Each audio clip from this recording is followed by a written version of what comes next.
ಸ್ನೇಹಿತರೆ, ಮೀಡಿಯಾ ಮಾಸ್ಟರ್ಸ್ಗೆ ಸ್ವಾಗತ, ಸುಸ್ವಾಗತ. ಗೆಳೆಯರೆ, ಭಾರತ ತನ್ನ ಆಯುಧ ಶಕ್ತಿಯನ್ನು ಹೆಚ್ಚು ಮಾಡಿಕೊಳ್ಳೋ ಪ್ರಕ್ರಿಯೆಯನ್ನು ಮುಂದುವರಿಸ್ತಾ ಇದೆ. ಡಿಸೆಂಬರ್ 6ರಿಂದ 8ನೇ ತಾರೀಕಿನವರೆಗೆ ಬಂಗಾಳ ಕೊಲ್ಲಿಯಲ್ಲಿ ನೋಟಮ್ ಜಾರಿ ಮಾಡಲಾಗಿದೆ. ಅದರ ಅರ್ಥ ಅಲ್ಲಿ ಅತಿ ಮುಖ್ಯವಾದ ಮಿಸೈಲ್ ಟೆಸ್ಟ್ ಒಂದನ್ನು ಭಾರತ ನಡೆಸ್ತಾ ಇದೆ. ಅದು ಭಾರತದ ನ್ಯೂಕ್ಲಿಯರ್ ಟ್ರಯಾಡ್ಗೆ ಶಕ್ತಿಯನ್ನು ತುಂಬುತ್ತೆ, ಭಾರತದ ಅಣ್ವಸ್ತ್ರ ನೀತಿಯನ್ನು ಬಲಪಡಿಸುತ್ತೆ ಮತ್ತು ಡೆಟರೆನ್ಸ್ ಅನ್ನು ಹೆಚ್ಚು ಮಾಡುತ್ತೆ. ಭಾರತದ ಪ್ರತೀಕಾರಾತ್ಮಕ ಶಕ್ತಿಗೆ ಇದು ಬೂಸ್ಟ್ ಕೊಡುತ್ತೆ. ಇದರ ಜೊತೆ ಭಾರತ ತನ್ನ ಗಡಿಗಳಲ್ಲಿ ನಿಯೋಜನೆ ಮಾಡೋದಕ್ಕೆ 16 integrated drone detection and interdiction systems IDDS ಗಳನ್ನು ಸೇರ್ಪಡೆ ಮಾಡ್ಕೊಳ್ತಾ ಇದೆ. ಹಾಗಾದ್ರೆ ಭಾರತ ಬಂಗಾಳ ಕೊಲ್ಲಿಯಲ್ಲಿ ಪರೀಕ್ಷೆ ಮಾಡೋದಕ್ಕೆ ಹೋಗ್ತಾ ಇರೋ ಮಿಸೈಲ್ ಯಾವುದು? ಈ IDDS ಗಳ ಮಹತ್ವ ಏನು? ಬನ್ನಿ ನೋಡೋಣ.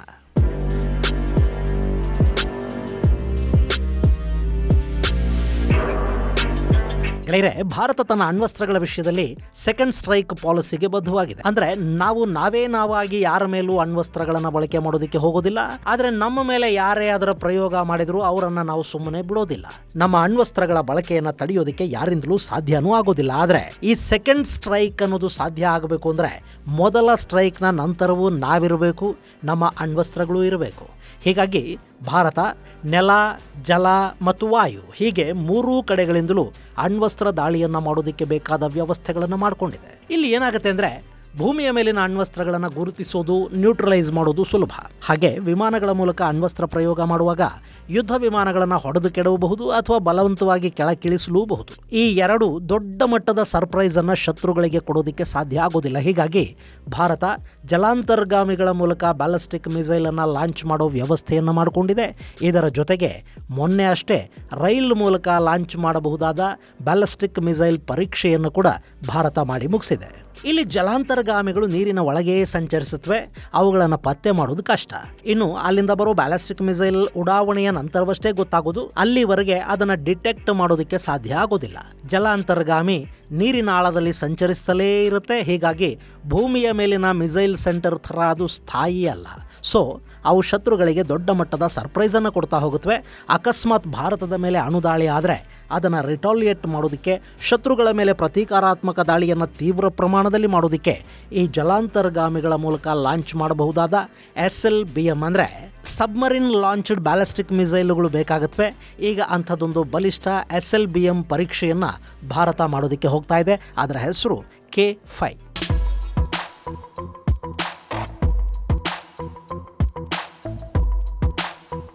ಗೆಳೆಯರೆ, ಈ K ಸೀರೀಸ್ನ ಸಬ್ಮರಿನ್ ಲಾಂಚ್ ಬ್ಯಾಲಿಸ್ಟಿಕ್ ಮಿಸೈಲುಗಳು ಈಗಾಗಲೇ ನಮ್ಮಲ್ಲಿ ಇವೆ. ಅದರಲ್ಲಿ ಒಂದು K15, ಅದು 700ರಿಂದ 750 ಕಿಲೋಮೀಟರ್ ರೇಂಜನ್ನು ಹೊಂದಿದೆ. ಮತ್ತೊಂದು K4 ಇದೆ, ಅದರ ರೇಂಜ್ ಸುಮಾರು 3500 ಕಿಲೋಮೀಟರ್ವರೆಗೆ ಇದೆ. ಇದು ಸುಮಾರು 13 ಮೀಟರ್ಗಳಷ್ಟು ಉದ್ದ ಇದೆ. ಇಂಟರ್ನಲ್ ನ್ಯಾವಿಗೇಷನ್ ಸಿಸ್ಟಮ್ ಅನ್ನು ಹೊಂದಿದೆ.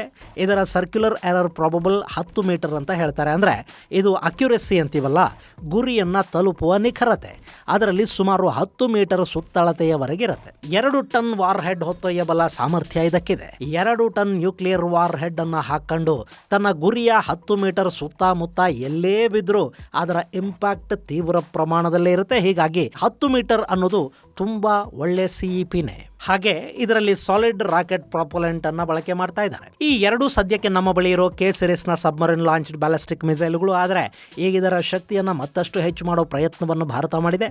ಅದಕ್ಕಾಗಿ K5 ಮತ್ತು K6ಗಳನ್ನು ಸಿದ್ಧಪಡಿಸಲಾಗ್ತಾ ಇದೆ. ಈ K5 ತಯಾರಿ ಯೋಜನೆ ಇದೇ ವರ್ಷ ಜೂನ್ನಲ್ಲಿ ಆರಂಭ ಆಯಿತು. ಈಗ ಅದು ಪರೀಕ್ಷೆಯ ಹಂತವನ್ನು ತಲುಪ್ತಾ ಇದೆ. ಮುಂದಿನ ವರ್ಷ ಅಂದರೆ 2026ರಲ್ಲಿ ಅದರ ಸಬ್ಮರಿನ್ ಪರೀಕ್ಷೆ ಮಾಡಬೇಕಿತ್ತು. ಆದರೆ ಈಗ ಕೆಲಸ ಪೂರ್ಣಗೊಳಿಸಿ ಇದೇ ಡಿಸೆಂಬರಲ್ಲಿ ಮಿಸೈಲ್ ಅನ್ನ ಅಂಡರ್ ವಾಟರ್ ಪರೀಕ್ಷೆಗೆ ತಗೊಂಡು ಹೋಗೋ ಸಾಧ್ಯತೆಗಳು ಕಾಣ್ತಾ ಇವೆ. ಗೆಳೆಯರೆ, ಈ K5 5000ದಿಂದ 6000 ಕಿಲೋಮೀಟರ್ ರೇಂಜ್ ಅನ್ನು ಹೊಂದಿದ್ದು ಪಾಕಿಸ್ತಾನ ಹಾಗೂ ಚೈನಾ ಎರಡೂ ಕೂಡ ಈ ಮಿಸೈಲ್ ವ್ಯಾಪ್ತಿಗೆ ಬಂದುಬಿಡುತ್ತವೆ. ಹಾಗೆ ಇದು MIRV ಅಂದರೆ ಮಲ್ಟಿಪಲ್ ಇಂಡಿಪೆಂಡೆಂಟ್ ರೀಎಂಟ್ರಿ ವೆಹಿಕಲ್ ಸಾಮರ್ಥ್ಯವನ್ನು ಹೊಂದಿದೆ. ಒಂದೇ ಮಿಸೈಲ್ನಿಂದ 16 ಪೇಲೋಡ್ಗಳನ್ನು ಅಂದರೆ ನ್ಯೂಕ್ಲಿಯರ್ ವಾರ್ ಹೆಡ್ಗಳನ್ನು ತಗೊಂಡು ಹೋಗೋದಕ್ಕೆ ಸಾಧ್ಯ ಆಗುತ್ತೆ. ಮೊನ್ನೆ ಅಷ್ಟೇ ಇದರ ಸ್ಟೇಜ್ 2 ಮೋಟಾರ್ ಪರೀಕ್ಷೆ ಯಶಸ್ವಿಯಾಗಿದೆ. ಡಿಸೆಂಬರ್ ಅಲ್ಲಿ ಅಂಡರ್ ವಾಟರ್ ಲಾಂಚ್ ಟ್ರಯಲ್ಗಳು ಆರಂಭ ಆಗುತ್ತವೆ ಅಂತ ಹೇಳಲಾಗ್ತಾ ಇದೆ. ಇನ್ನು ಈ K5 10 ಮೀಟರ್ ಉದ್ದ ಇರುತ್ತೆ. ಸುಮಾರು 2 ಟನ್ನಷ್ಟು ವಾರ್ ಹೆಡ್ ಅನ್ನು ಹೊತ್ತೊಯ್ಯುವ ಸಾಮರ್ಥ್ಯ ಇದಕ್ಕೂ ಇದೆ. ಇದರಲ್ಲಿ ಇನರ್ಷಿಯಲ್ ನ್ಯಾವಿಗೇಷನ್ ಹಾಗೂ GPS ಅನ್ನು ಅಳವಡಿಸ್ತಾರೆ. ಇದು ಮ್ಯಾಕ್ 8ರಿಂದ ಮ್ಯಾಕ್ 10ರಷ್ಟು ಸ್ಪೀಡಲ್ಲಿ ಸಾಗುತ್ತೆ ಮತ್ತು 5-6 ಸಾವಿರ ಕಿಲೋಮೀಟರ್ ರೇಂಜ್ ಅನ್ನು ಮುಟ್ಟುತ್ತೆ ಅಂತ ಹೇಳಲಾಗ್ತಾ ಇದೆ. ಸ್ನೇಹಿತರೆ, ಡಿಸೆಂಬರ್ ಮೊದಲ ವಾರದಲ್ಲಿ ಅಂದರೆ 6ರಿಂದ 8ರ ನಡುವೆ ಭಾರತ ಬಂಗಾಳ ಕೊಲ್ಲಿಯಲ್ಲಿ ನೋಟಮ್ ಅನ್ನು ಇಶ್ಯೂ ಮಾಡಿದೆ. ಆದರೆ ಅಲ್ಲಿ ಯಾವ ಮಿಸೈಲ್ ಅನ್ನ ಪರೀಕ್ಷೆ ಮಾಡ್ತಾರೆ ಅನ್ನೋದನ್ನ ಖಚಿತವಾಗಿ ಇನ್ನೂ ಹೇಳಿಲ್ಲ. ಇನ್ನು ಈ K5 ಪರೀಕ್ಷೆಗಳು ಯಶಸ್ವಿಯಾಗಿ ನಡೆದ್ರೆ ಅದರ ಕಮರ್ಷಿಯಲ್ ಪ್ರೊಡಕ್ಷನ್ ಆರಂಭ ಆಗುತ್ತೆ. ಎಲ್ಲ ಅಂದ್ಕೊಂಡ ಹಾಗೆ ಆದರೆ 2027 ಅಂತ್ಯ ಅಥವಾ 2028 ಒಳಗೆ ಅವು ಭಾರತೀಯ ನೌಕಾಪಡೆಗೆ ಸೇರ್ಪಡೆ ಆಗತ್ವೆ. ಈಗ K ಶ್ರೇಣಿಯ ಮಿಸೈಲ್ಗಳನ್ನು INS ಅರಿಹಂತ್ ಮತ್ತು ಅರಿಘಾತ್ಗಳಲ್ಲಿ ಅಳವಡಿಸಲಾಗಿದೆ. ಇದನ್ನು ಕೂಡ ಅರಿಹಂತ್ಗೆ ಅಳವಡಿಸ್ತಾರೆ. ಅಲ್ಲದೆ ಮುಂದೆ ಭಾರತದ ನೌಕಾಪಡೆಯನ್ನು ಸೇರಲಿರುವ S5 ಶ್ರೇಣಿಯ ಜಲಾಂತರ್ಗಾಮಿಗಳಲ್ಲಿ ಕೂಡ ಈ K5 ಅಳವಡಿಸುವ ಸಾಧ್ಯತೆ ಇರುತ್ತೆ. ಇನ್ನು ಈ K5 ಭಾರತದ ನ್ಯೂಕ್ಲಿಯರ್ ಟ್ರಯಾಡ್ ಕೆಪಬಿಲಿಟಿಯನ್ನು ಹೆಚ್ಚು ಮಾಡುತ್ತೆ. ಸೆಕೆಂಡ್ ಸ್ಟ್ರೈಕ್ ಸಾಮರ್ಥ್ಯ ಇದರಿಂದ ಹೆಚ್ಚಾಗುತ್ತೆ. ಈ K15 ಮಿಸೈಲ್ ಅನ್ನು ಭಾರತ ಪಾಕಿಸ್ತಾನದ ದೃಷ್ಟಿಯಿಂದ ಮಾಡಿದೆ. K4 ಚೈನಾ ಹಾಗೂ ಪಾಕಿಸ್ತಾನ ಎರಡನ್ನೂ ಗಮನದಲ್ಲಿಟ್ಟುಕೊಂಡು ಮಾಡಲಾಗಿದೆ. ಇನ್ನು K5 ಭಾರತದ ಬ್ಲೂ ವಾಟರ್ ಶಕ್ತಿಯನ್ನು ಹೆಚ್ಚು ಮಾಡುತ್ತೆ. ಅಂದರೆ ಅಂತಾರಾಷ್ಟ್ರೀಯ ಮಟ್ಟದ ನ್ಯೂಕ್ಲಿಯರ್ ದಾಳಿಯ ಸಾಮರ್ಥ್ಯವನ್ನು ಹೆಚ್ಚು ಮಾಡೋದಕ್ಕೆ ಈ K5 ಸಹಾಯ ಮಾಡುತ್ತೆ. ಹೀಗಾಗಿ ಇದನ್ನು ಭಾರತದ ಅತ್ಯಂತ ಬಲಿಷ್ಠ ಮತ್ತು ಅತ್ಯಂತ ಮಹತ್ವಾಕಾಂಕ್ಷಿ ಜಲಾಂತರ್ಗಾಮಿ ನ್ಯೂಕ್ಲಿಯರ್ ಮಿಸೈಲ್ ಅಂತ ಹೇಳ್ತಾ ಇದ್ದಾರೆ.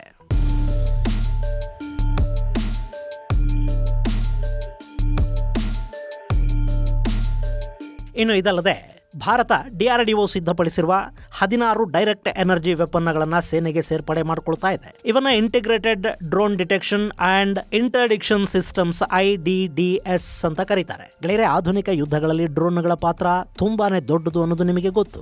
ಅದರಲ್ಲೂ ಕೆಲ ಸಣ್ಣ ಸಣ್ಣ ಡ್ರೋನ್ಗಳು ಹುಳುಗಳ ಹಾಗೆ ಮುತ್ತಿಗೆ ಹಾಕತ್ವೆ.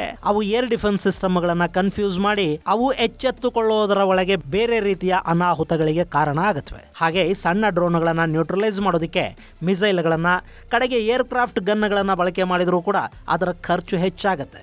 ಡ್ರೋನ್ ಅನ್ನೋದು ಹಾಗೇನೆ, ಅದನ್ನು ಬಳಸೋದಕ್ಕಿಂತ ಅವುಗಳನ್ನು ನಿಯಂತ್ರಿಸೋದು ಕಾಸ್ಟ್ಲಿ.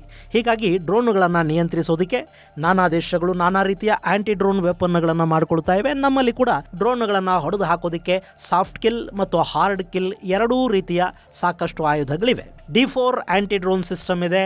ಅದು ಸಾಫ್ಟ್ ಮತ್ತು ಹಾರ್ಡ್ ಕಿಲ್ ಮಾಡುತ್ತೆ. 5 ಕಿಲೋಮೀಟರ್ ರೇಂಜಿನವರೆಗೆ ಡ್ರೋನ್ಗಳನ್ನು ಇದು ಹೊಡೆದು ಕೆಡವುತ್ತೆ. ಹಾಗೆ BEL ಆಂಟಿ ಡ್ರೋನ್ ಸಿಸ್ಟಮ್ ಇದೆ. ಅದು ಸಾಫ್ಟ್ ಕಿಲ್ಗೆ ಬಳಕೆ ಆಗುತ್ತೆ. ಝೆನ್ ಟೆಕ್ನಾಲಜೀಸ್ನ ಆಂಟಿ ಡ್ರೋನ್ ಸಿಸ್ಟಮ್ ಅನ್ನು ಕೂಡ ಭಾರತೀಯ ಸೇನೆ ಅಳವಡಿಸಿಕೊಂಡಿದೆ. ಭಾರ್ಗವಾಸ್ತ್ರ ಅನ್ನೋ ಮೈಕ್ರೋ ಮಿಸೈಲ್ ಸಿಸ್ಟಮ್ ಕೂಡ ನಮ್ಮಲ್ಲಿದೆ. ಇನ್ನು ಇಂಥ ಸಾಕಷ್ಟು ಆಂಟಿ ಡ್ರೋನ್ ವೆಪನ್ಗಳು ನಮ್ಮಲ್ಲಿವೆ. ಅವುಗಳ ಜೊತೆಗೆ ಈಗ DRDOದ DEW ಅಂದರೆ ಡೈರೆಕ್ಟ್ ಎನರ್ಜಿ ವೆಪನ್ ಕೂಡ ಭಾರತದ ಬತ್ತಳಿಕೆಯನ್ನು ಸೇರ್ಪಡೆ ಆಗಿದೆ. ಗೆಳೆಯರೆ, ಡೈರೆಕ್ಟ್ ಎನರ್ಜಿ ವೆಪನ್ ಮೂಲಕ ಡ್ರೋನ್ಗಳನ್ನು ಹೊಡೆದು ಹಾಕೋದು ಸುಲಭ ಮತ್ತು ಕಡಿಮೆ ಖರ್ಚಿನ ವ್ಯವಸ್ಥೆ ಕೂಡ. ಇಲ್ಲಿ ಲೇಸರ್ ಬೀಮ್ ಮೂಲಕ ಟಾರ್ಗೆಟ್ ಅನ್ನ ಶೂಟ್ ಮಾಡಲಾಗುತ್ತೆ. ಇದರಲ್ಲಿ ಶಾರ್ಟ್ ರೇಂಜ್ ರಡಾರ್ ಇರುತ್ತೆ, RF ಸೆನ್ಸಾರ್ ಇರುತ್ತೆ. ಅವು ಡ್ರೋನ್ ಕಮ್ಯುನಿಕೇಶನ್ ಮತ್ತು ಕಂಟ್ರೋಲ್ ಫ್ರೀಕ್ವೆನ್ಸಿಯನ್ನು ಪತ್ತೆ ಮಾಡುತ್ತವೆ. ಇನ್ಫ್ರಾರೆಡ್ ಕ್ಯಾಮರಾ ಡ್ರೋನ್ ಬರ್ತಾ ಇರೋ ವಿಡಿಯೋಗಳನ್ನು ಕೊಡುತ್ತೆ. ಸೆನ್ಸಾರ್ ಫ್ಯೂಷನ್ ಪ್ಲಾಟ್ಫಾರ್ಮ್ ಮೂಲಕ ಥ್ರೆಟ್ ಡಿಟೆಕ್ಷನ್ ನಡೆಯುತ್ತೆ. ಆ ನಂತರ ಈ ಎಲ್ಲ ಮಾಹಿತಿಯನ್ನು ಅಲ್ಲಿನ ಕಂಟ್ರೋಲ್ ಕಮಾಂಡ್ಗೆ ಕಳುಹಿಸಲಾಗುತ್ತೆ. ಹಾಗೆ ಇದರಲ್ಲಿ ಸಾಫ್ಟ್ ಮತ್ತು ಹಾರ್ಡ್ ಕಿಲ್ಲಿಂಗ್ ಎರಡೂ ಅವಕಾಶಗಳು ಇವೆ. ಸಾಫ್ಟ್ ಕಿಲ್ಲಿಂಗ್ ಅಲ್ಲಿ ಡ್ರೋನ್ನ GPS ಅಥವಾ ಅದರ ಕಮ್ಯುನಿಕೇಶನ್ ಅನ್ನ ಬ್ಲಾಕ್ ಮಾಡ್ತಾರೆ. ಅದಕ್ಕೆ ಫೇಕ್ ಸಿಗ್ನಲ್ಗಳನ್ನು ಕಳುಹಿಸಲಾಗುತ್ತೆ ಅಥವಾ ಸಿಗ್ನಲ್ ತಲುಪದ ಹಾಗೆ ಕೂಡ ಮಾಡಿ ಅದನ್ನು ಕೆಡವಲಾಗುತ್ತೆ. ಇನ್ನು ಹಾರ್ಡ್ ಕಿಲ್ಲಿಂಗ್ ಅಂದರೆ ಡ್ರೋನ್ ಮೇಲೆ ಲೇಸರ್ ಬೀಮನ್ನು ಹಾಯಿಸೋದ್ರ ಮೂಲಕ ಅದರ ಬ್ಯಾಟರಿ ಅಥವಾ ಇನ್ನಿತರ ಕಾಂಪೋನೆಂಟುಗಳು ಸುಟ್ಟು ಡ್ರೋನ್ ಕೆಲಸ ಮಾಡದ ಹಾಗೆ ಮಾಡಲಾಗುತ್ತೆ. ಈ integrated drone detection and introduction systems ಅಲ್ಲಿ ಈ ಎಲ್ಲ ವ್ಯವಸ್ಥೆಗಳು ಇವೆ. ಹಾಗೆ ಇದರ ರೇಂಜ್ ಸದ್ಯಕ್ಕೆ 2 ಕಿಲೋಮೀಟರ್ ಅಂತ ಹೇಳ್ತಾ ಇದ್ದಾರೆ. ಸುಮಾರು 10 ಕಿಲೋವ್ಯಾಟ್ ಶಕ್ತಿಯನ್ನ ಇದರ ಮೂಲಕ ಬಳಸೋದಕ್ಕೆ ಸಾಧ್ಯ ಆಗುತ್ತೆ. ಇದನ್ನು ಮತ್ತಷ್ಟು ಅಭಿವೃದ್ಧಿಗೊಳಿಸುವ ಪ್ರಯತ್ನಗಳು ನಡೀತಾ ಇದ್ದು 30 ಕಿಲೋವ್ಯಾಟ್ ಶಕ್ತಿಯನ್ನು ಹರಿಸಬಲ್ಲ ಡೈರೆಕ್ಟ್ ಎನರ್ಜಿ ವೆಪನ್ ಕೂಡ ಸಿದ್ಧ ಆಗ್ತಾ ಇದೆ. ಅದರ ಮೂಲಕ 5 ಕಿಲೋಮೀಟರ್ ರೇಂಜಲ್ಲಿ ಡ್ರೋನ್ಗಳನ್ನು ಹೊಡೆದು ಕೆಡವೋದಕ್ಕೆ ಸಾಧ್ಯ ಆಗುತ್ತೆ. ಇನ್ನು ಈಗ ಇಂಥ 16 ಆಯುಧಗಳನ್ನು ಮೊದಲ ಹಂತದಲ್ಲಿ ಖರೀದಿ ಮಾಡಿದ್ದಾರೆ. ಇವುಗಳನ್ನು ಗಡಿಯಲ್ಲಿ ಅಳವಡಿಸಲಾಗುತ್ತೆ. ಹಾಗೆ ಭಾರತೀಯ ವಾಯುಪಡೆಯ ಗಡಿಯಲ್ಲಿನ ಏರ್ ಬೇಸ್ಗಳಲ್ಲಿ ಸ್ಟ್ರಾಟಜಿಕ್ ಲೊಕೇಶನ್ಗಳಲ್ಲಿ ಕೂಡ ಈ ಲೇಸರ್ ವೆಪನ್ಗಳನ್ನು ಅಳವಡಿಸೋ ಕೆಲಸ ನಡೆಯುತ್ತೆ. ಆ ಮೂಲಕ ಡ್ರೋನ್ ದಾಳಿಯ ವಿರುದ್ಧ ಮಲ್ಟಿ ಲೇಯರ್ಡ್ ಡಿಫೆನ್ಸ್ ಮಾಡೋ ಪ್ರಯತ್ನವನ್ನು ಭಾರತ ಮಾಡ್ತಾ ಇದೆ. ನಮ್ಮಲ್ಲಿ ಈಗಾಗಲೇ ಇರೋ ಆಂಟಿ ಡ್ರೋನ್ ವೆಪನ್ಸ್ ಮತ್ತು ಏರ್ ಡಿಫೆನ್ಸ್ ವಿಭಾಗಕ್ಕೆ ಈ ಹೊಸ ಲೇಸರ್ ವೆಪನ್ ಇನ್ನೂ ಒಂದಷ್ಟು ಶಕ್ತಿಯನ್ನು ತುಂಬುತ್ತೆ. ಇದು ಗೆಳೆಯರೆ ಭಾರತದ 2 ಹೊಸ ಆಯುಧಗಳ ಕುರಿತಾದ ಒಂದಷ್ಟು ಮಾಹಿತಿ.